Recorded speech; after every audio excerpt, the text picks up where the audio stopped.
wabarakatuh. Perkenalkan, nama saya Nadia Rana Sahira dengan NIM 0802052542. Dan saya Rizkia Rahmatullahi Lia dengan NIM 080205254048. Dan saya Siti Nur Aini 080205255051. Kami dari kelas Mazawa 1C akan menjelaskan tentang zakat perdagangan. Yuk, tonton sampai habis. Dadah!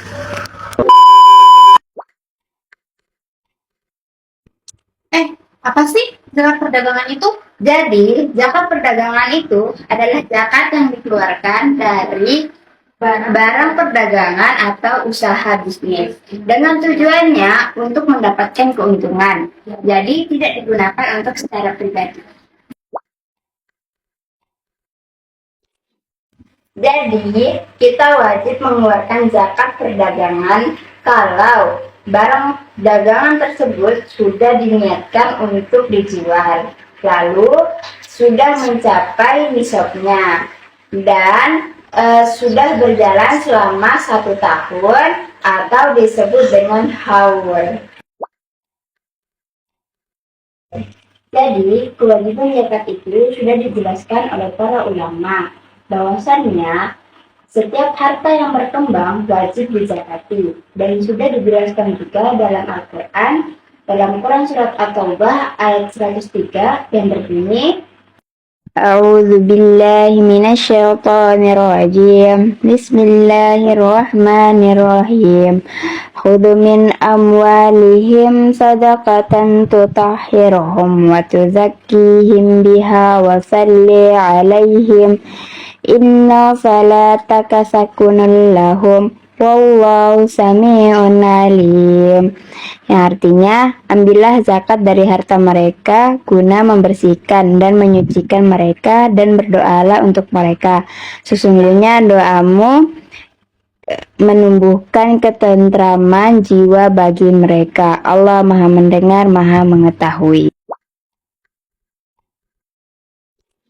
Agar lebih jelas, zakat perdagangan juga mempunyai 6 syarat wajib. Yang pertama, itu adalah Islam. Yang kedua, itu harus mempunyai harta perdagangan atau hak milik sendiri.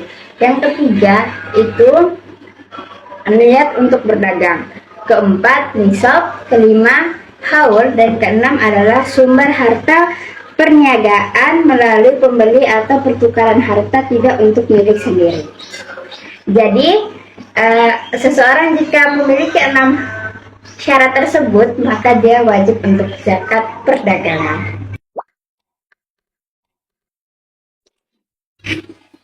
Untuk niat zakat perdagangan, bisa niatnya itu dilafalkan hanya di dalam hati. Namun, jika ingin dilafalkan secara langsung juga boleh.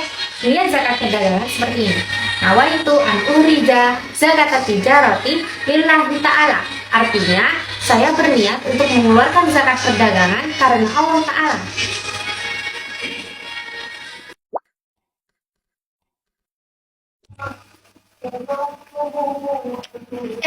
Apa sih nisab itu? Jadi nisab itu adalah harta minimal yang harus dimiliki oleh seorang muslim dalam 1 tahun penuh atau haul agar dapat mengeluarkan zakat. Nah, dalam zakat perdagangan nisabnya itu disamakan dengan nisab harta emas, yaitu 85 gram. Jadi jika nilai total harta perdagangan kita sudah mencapai 85 gram, maka wajib zakat. Oh, terus berapa persen zakatnya? Jadi, zakatnya itu hanya 2,5% dari total harta bersih.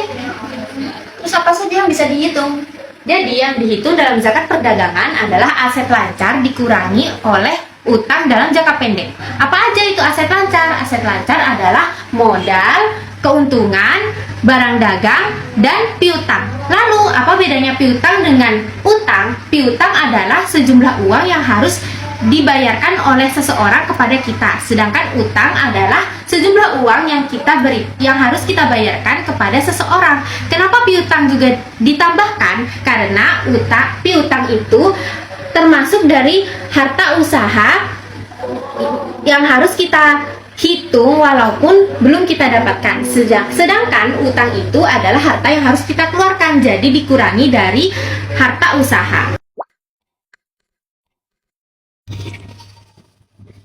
Seluruh mazhab sepakat bahwa yang dizakati adalah penggabungan antara modal dan keuntungan. Tapi menurut Hanafiyah berpendapat bahwa penggabungan modal, keuntungan, dan harta yang dimiliki meskipun bukan dari perdagangan itu sendiri. Contohnya warisan, hadiah, dan lain-lain. Nah, untuk zakat perdagangan kerjasama, menurut Syafi'iyah dan Hanafiyah berpendapat bahwa si pemodal dan pengembang wajib mengeluarkan zakat sesuai bagiannya masing-masing meskipun si pengembang belum menerima keuntungannya. Sedangkan menurut Malikiyah dan Hanabila berpendapat bahwa si pengembang tidak perlu mengeluarkan zakat meskipun dia belum menerima keuntungannya. Nah, untuk menghitung zakat perdagangan, kita harus tahu rumusnya. Apa rumusnya? Jadi 2,5% dikali aset lancar dikurangi hutang. Aset lancar terdiri dari modal, barang dagangan, keuntungan, dan piutang. Jadi, biar gak bingung, saya ada contoh soalnya. Nah, pada tahun 1432 Hijriah, Pak Bayu mulai membuka toko dengan uang 200 juta yang dirupakan sembako.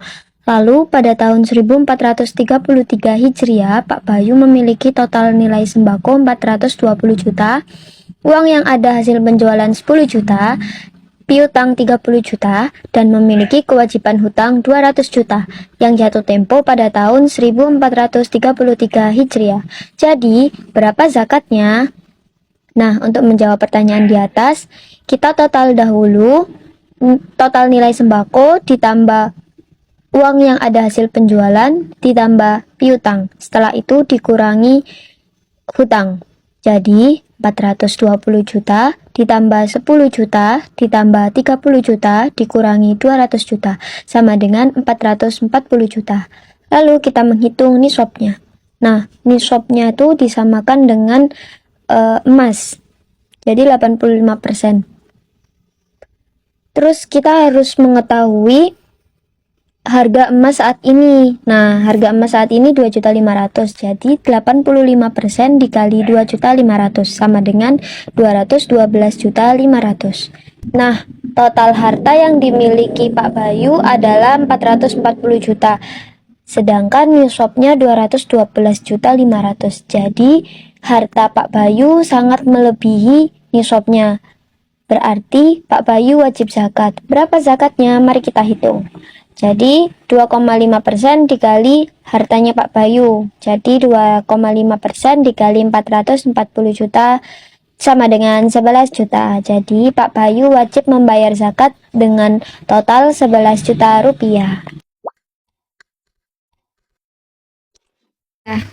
Nah, zakat perdagangan itu juga ada manfaatnya loh. Nah, zakat perdagangan membantu membersihkan harta usaha kita sehingga rezeki kita menjadi lebih barokah. Selain itu, zakat perdagangan juga membantu orang yang membutuhkan dan juga membantu perekonomian menjadi lebih sehat, sehingga manfaatnya itu tidak hanya untuk diri kita sendiri, tapi juga untuk masyarakat.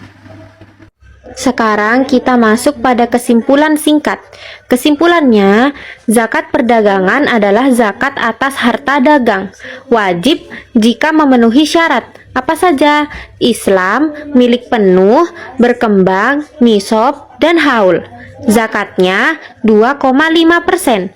Rumusnya, barang dagang ditambah kas ditambah piutang dikurangi utang jatuh tempo. Piutang yang dihitung hanya yang lancar. Utang yang dikurangi hanya yang jatuh tempo. Madhab beda teknisnya, tapi sepakat bahwa zakat perdagangan itu wajib. Sekian video dari kami. Semoga bermanfaat. Terima kasih, sampai jumpa. Wassalamualaikum warahmatullahi wabarakatuh.